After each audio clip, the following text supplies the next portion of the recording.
नमस्कार दोस्तों, आज का हमारा टॉपिक है थ्री पेरेंट बेबी। जैसा कि नाम से ही पता चलता है कि किसी भी बेबी के जन्म में यहाँ पे थ्री पेरेंट्स इन्वॉल्व हैं, यानी कि माता और पिता के अलावा भी कोई एक और इन्वॉल्व है।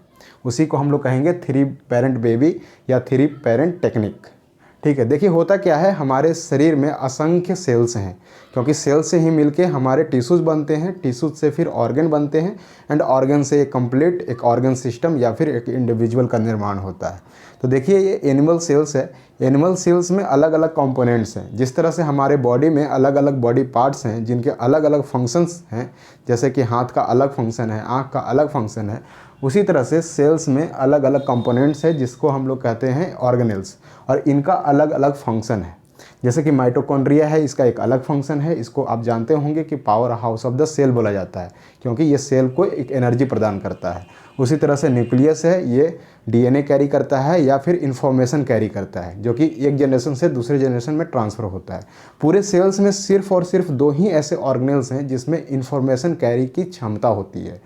जो पहला है न्यूक्लियस, जो कि major part of the information carry करता है, यानी कि 99% ऑफ द इंफॉर्मेशन जो डीएनए है वो किस में इंक्लूडेड होता है, न्यूक्लियस में, न्यूक्लियस ऑफ द सेल में।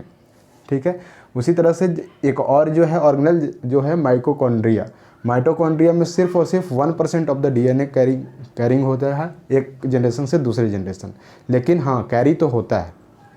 अब देखिए कि जो थ्री पेरेंट बेबी है, इसको टेक्निक को क्यों लाया गया, क्योंकि देखा जा रहा था कि पार्टिकुलरली वीमेन में और ओनली वीमेन में ऐसा होता है कि कहीं माइटोकॉन्ड्रिया में डीएनए के म्यूटेशन के कारण कुछ डिफेक्ट्स आ जाते हैं, और वो डिफेक्ट क्या है, वो फॉल्टीनेस क्या है, वो नेक्स्ट जनरेशन में भी कैरी कर जाता है।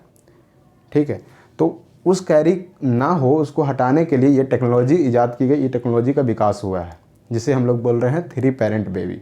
अगर मान लीजिए कि किसी कोई मदर है, क्योंकि हमने अभी आपको बताया कि माइटोकॉन्ड्रिया का जो भी डिफेक्टिव माइटोकॉन्ड्रिया का बेबी में जो ट्रांसफ़र होगा वो सिर्फ और सिर्फ मदर से ही हो सकता है। इसलिए यहाँ पर सिर्फ मदर का ही इन्वॉल्वमेंट है माइटोकॉन्ड्रिया का ट्रांसफ़र में। यहाँ पे फादर का इन्वॉल्वमेंट सिर्फ और सिर्फ वो है फर्टिलाइजेशन के टाइम पे।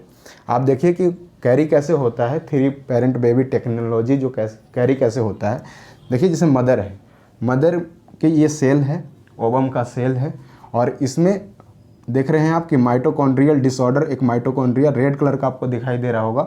ये जो माइटोकॉन्ड्रिया है, जो डिफेक्टिव माइटोकॉन्ड्रिया है, अगर ये नेक्स्ट जनरेशन में ट्रांसफ़र होगा तो जितने भी बेबी हैं, जितने भी शिशु जन्म लेंगे उस माता से, उस सब में डिफेक्टिव माइटोकॉन्ड्रिया चला जाएगा। और अगर मान लीजिए कोई डॉटर होती है, कोई फीमेल चाइल्ड होती है, तो वो फिर नेक्स्ट जनरेशन को ट्रांसफ़र कर देगी, क्योंकि ये माइटोकॉन्ड्रिया का डिसऑर्डर सिर्फ और सिर्फ फीमेल ट्रांसफ़र करती हैं अपने नेक्स्ट जनरेशन को। तो इससे बचने के लिए क्या किया गया, एक टेक्नोलॉजी हम देखते हैं कि देखिए कि यहाँ पर डिफेक्टिव माइटोकॉन्ड्रिया है। इसमें होता है क्या कि ये मदर हैं, ये डोनर हैं। अब डोनर से क्या किया जाएगा, हेल्दी माइटोकॉन्ड्रिया हमें चाहिए, और इस माइटोकॉन्ड्रिया को हमको निकालना है। तो यहाँ पर देखिए कि मेजर जो इन्फॉर्मेशन जो ट्रांसफ़र हो रहा है वो किससे हो रहा है, डीएनए से, यानी न्यूक्लियस से। ठीक है, तो हमें क्या करना है कि यहाँ पर जो सेल है इनसे ये वाला न्यूक्लियस ले लेना है। यहाँ से ये न्यूक्लियस ले लिया जाता है, मदर न्यूक्लियस को। ठीक है, उसके बाद डोनर में क्या किया जाता है, जो न्यूक्लियस होता है उसको अलग निकाल दिया जाता है, आउट कर दिया जाता है। तो अगर यहाँ पर हमने न्यूक्लियस को आउट कर दिया तो ये जो माइटोकॉन्ड्रिया है, हेल्दी माइटोकॉन्ड्रिया हमें मिल जाएगा एक सेल के तौर पे। और ये क्या है, एम्प्टी सेल है, यहाँ पे न्यूक्लियस नहीं है। अब मदर का न्यूक्लियस जो हमने निकाला था, ठीक है, तो वो न्यूक्लियस क्या करेंगे, ये डोनर वाले जो सेल्स है उसमें हम लोग ट्रांसफ़र कर देंगे। यानी कि ये जो बाकी पार्ट है न्यूक्लियस के अलावा, माइटोकॉन्ड्रिया जो डिफेक्टिव माइटोकॉन्ड्रिया है और बाकी ऑर्गेनेल्स है, इसको हम लोग नहीं ले रहे हैं, मदर से सिर्फ और सिर्फ हम लोग न्यूक्लियस ले रहे हैं। लेकिन ये सिर्फ और सिर्फ न्यूक्लियस लेना भी बहुत बड़ी बात है, क्योंकि 99% of the information next generation को जो कैरी कर रहा है वही ये न्यूक्लियस कर रहा है। इसलिए मेजर पार्ट जो है, ये पेरेंट्स जो बेबी में मेजर पार्ट क्या है, मदर का ही इन्वॉल्वमेंट है। तो कभी कभी जो साइंटिस्ट हैं ये बोलते भी हैं कि इसको थ्री पेरेंट बेबी बोलना गलत है, या इसको नाम देना गलत है, क्योंकि 99% किसका इन्फॉर्मेशन कैरी कर रहा है बेबी के पास, वो मदर का, अपनी माँ का ही कर रहा है। ओनली 1% ऑफ द इंफॉर्मेशन क्या हो रहा है, डोनर का कैरी कर रहा है। और वो किस तरह से कैरी कर रहा है, क्योंकि ये हेल्दी माइटोकॉन्ड्रिया हमें मिल रहा है डोनर से।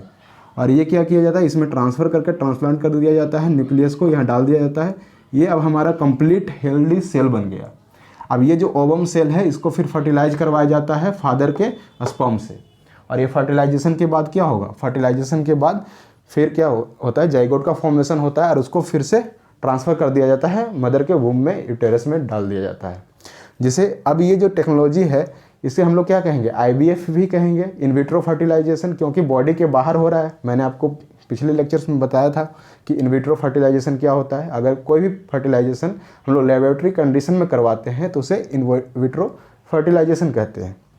तो ये भी जो 3 पेरेंट बेबी का जो टेक्निक है वो किस में आएगा, इन विट्रो फर्टिलाइजेशन में ही आएगा, टेक्नोलॉजी में। या फिर ये यूँ बोल सकते हैं कि जो असिस्टेड रिप्रोडक्टिव जो टेक्नोलॉजी था उसके अंतर्गत में ही ये आता है, ठीक है। लेकिन ये किस लिए यूज हो रहा है, ये हो रहा है माइटोकॉन्ड्रियल डिसऑर्डर को ठीक करने में यूज हो रहा है, ठीक है। एक और बात इसमें ध्यान देने की बात है कि जो यहाँ पर सिर्फ और सिर्फ मदर का हम लोग इन्वॉल्वमेंट रख रहे हैं, यानी कि फीमेल डोनर ही यहाँ पे इन्वॉल्व हो रही है, जो मेल डोनर यहाँ पे इन्वॉल्व नहीं हो रहा है। मेल के तौर पर सिर्फ फादर है, क्योंकि जो भी डिसऑर्डर होता है वो माइटोकॉन्ड्रिया ऑफ फीमेल से ही होता है। तो यूपीएससी 2020 में प्रीलिम्स में क्वेश्चन पूछा भी गया था और उसमें से एक ऑप्शन ये था कि सिर्फ और सिर्फ किसके माइटोकॉन्ड्रिया से ये डिसऑर्डर होता है, तो वो मदर के माइटोकॉन्ड्रिया से सिर्फ होता है। अगर वहाँ पे ओनली शब्द का इस्तेमाल किया गया है कि only mothers transfer of the mitochondria, तो वो ऑप्शन सही था, ठीक है। बहुत सारे क्योंकि एक्सट्रीम स्टेटमेंट देख के उसको गलत कर देते हैं। तो यहाँ पर देखिए कि इस तरह से ये टेक्नोलॉजी इन्वॉल्व हो रहा है।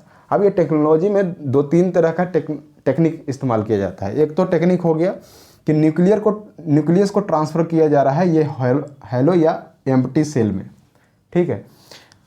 इसे कहते हैं प्रोन्यूक्लियस या प्रोन्यूक्लियस टेक्नोलॉजी इसको बोलते हैं। दूसरा एक और टेक्नोलॉजी होता है स्पिंडल टेक्नोलॉजी। स्पिंडल टेक्नोलॉजी में क्या होता है कि पहले फर्टिलाइज ऑलरेडी करवा दिया जाता है। जैसे कि मान लीजिए कि ये मदर का एग है और ये डोनर का एग है। इन दोनों एग्स को क्या किया जाएगा, फादर के स्पर्म से फर्टिलाइजेशन करवा दिया जाएगा। और एम्ब्रॉयो बनने से पहले क्या, जो सेल डिवीजन स्टार्ट होने से पहले क्या किया जाएगा, ये मदर का जो न्यूक्लियस है वो ट्रांसफ़र करके यहाँ डोनर के सेल में डाल दिया जाएगा। लेकिन इससे क्या होता है कि बहुत सारे एम्ब्रॉयो पर इफेक्ट पड़ता है, और वो एम्ब्रॉयज़ क्या हैं कि मतलब कि एक डेट डिक्लेयर कर दिया जाता है, उसको रिप्लेस कर दिया जाता है एक्चुअली। क्योंकि हमें क्या है, एक ही मतलब कि हमें क्या चाहिए, एक ही एम्ब्रॉयो चाहिए ना शिशु के लिए, शिशु के बर्थ के लिए। लेकिन फर्टिलाइज ये भी हो गया है तो ये भी एम्ब्रॉयो बन जाएगा। अब ये एम्ब्रॉयो को अगर आप किल कर रहे हैं तो ये क्या होगा, एक तरह से भ्रूण हत्या होगी, जो कि बहुत सारे जो रिलीजन हैं उसमें मनाही है और एक एथिकल इशू आ जाता है। तो ये जो स्पिंडल जो न्यूक्लियस जो ट्रांसफ़र होता है, स्पिंडल जो टेक्नोलॉजी है, डीएनए टेक्नोलॉजी है, 3 पेरेंट बेबी टेक्नोलॉजी है, उसको हम लोग ना इस्तेमाल करके प्रो न्यूक्लियर ज़्यादा इस्तेमाल करते हैं, न्यूक्लियस टेक्नोलॉजी ज़्यादा इस्तेमाल करते हैं। तो ये देखिए ये टेक्नोलॉजी कैसे काम करता है ये हमने देखा। अब इस पर बहुत सारे इशूज़ हैं, ठीक है, क्योंकि अभी पूरे वर्ल्ड में आप ये भी याद रखें एग्जामिनेशन पॉइंट ऑफ व्यू के लिए कि पूरे वर्ल्ड में सिर्फ और सिर्फ यूके ऐसा कंट्री है जो कि एक लिमिटेड कंडीशन में इसको अलाउ किए हुए हैं इस टेक्नोलॉजी को। ओनली यूके यानी यूनाइटेड किंगडम ही सिर्फ अलाउ करता है इस टेक्नोलॉजी को, बाकी जितने भी देश हैं उसमें वहाँ पे लीगल नहीं है ये। यूक्रेन में मतलब कि अभी कोई लीगलिटी नहीं हुआ है, वहाँ पर कोई रेगुलेशन इस पर नहीं बनाया गया है। इंडिया में इलीगल है, इंडिया में आप ये 3 पेरेंट बेबी जो टेक्नोलॉजी है उसका इस्तेमाल नहीं कर सकते हैं। यूएसए में भी ये बैन है, पूरे वर्ल्ड में बैन है, सिर्फ और सिर्फ यूके कंट्री है जहाँ पे लीगलाइज्ड है, वो भी लिमिटेड कंडीशन में। तो ये एग्जामिनेशन पॉइंट ऑफ व्यू से इम्पॉर्टेंट हो जाता है इसका एक फैक्ट। दूसरी बात कि यहाँ पर कौन कौन से कंसर्न से इन्वॉल्व हैं। तो पहला कंसर्न तो क्लिनिकल ही है या टेक्निकल ही है, क्योंकि इसमें अगर मान लीजिए कि कहीं भी चूक होती है तो आने वाला जो जनरेशन है उसमें प्रभाव पड़ेगा।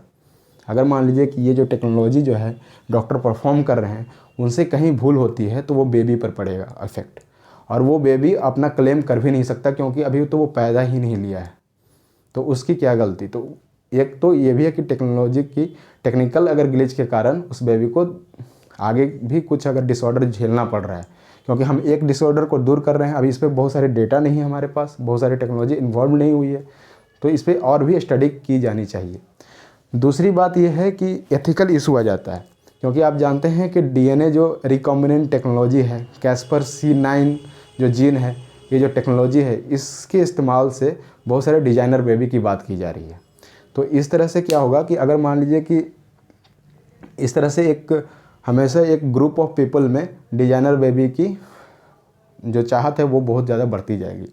तीसरी बात ये है कि इसमें जो इन्फॉर्मेशन ट्रांसफ़र होता है एक जनरेशन से दूसरे जनरेशन, अगर मान लीजिए डॉटर्स पैदा लेती जा रही हैं तो उनसे इन्फॉर्मेशन अलग अलग जनरेशन में जाते जाएगा। तो ये फाइंड आउट करना बड़ा ही मुश्किल हो जाएगा कि पार्टिकुलर जनरेशन का जो रूट है वो कहाँ का है। ठीक है। और हमने रिलीजियस का ही बताया भी था कि एम्ब्रॉय की हत्या हो रही है। एक तरह से आप बहुत सारे 5-6 एम्ब्रॉय में से सिर्फ एक एम्ब्रॉय को सिलेक्ट कर पा रहे हो, एक एम्ब्रॉय को सिलेक्ट कर रहे हो। तो बाकी के जो 4 इन्वॉल्व थे उस प्रोसेस में, उन एम्ब्रॉय को तो आप किल ही कर रहे हैं, रिप्लेस ही कर रहे हैं। तो ये अभी कंसर्न है, इस पर और भी स्टडी किए जानी बाकी है। लेकिन ये लेटेस्ट टेक्नोलॉजी है। 2016 में पहला बेबी 3 पेरेंट बेबी आया था, जहाँ पे यूके में सक्सेसफुली उसको किया गया था। ये जो माइटोकॉन्ड्रिया जो डिसऑर्डर होता है ना, बहुत ही खतरनाक होता है, इसीलिए ये टेक्नोलॉजी को लाया गया है।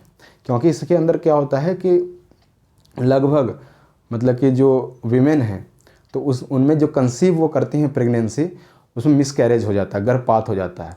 या अगर मान लीजिए कि शिशु जन्म भी लेता है तो 1 साल के अंतर्गत उनको बहुत सारे सिम्टम्स ऐसे आते हैं, और धीरे धीरे जैसे जैसे एज आगे बढ़ता है वैसे वैसे ये डिसऑर्डर और भी ज़्यादा खतरनाक होते जाता है, और लगभग आप एडल्टहुड तक पहुँचते पहुँचते उसकी मृत्यु हो जाती है।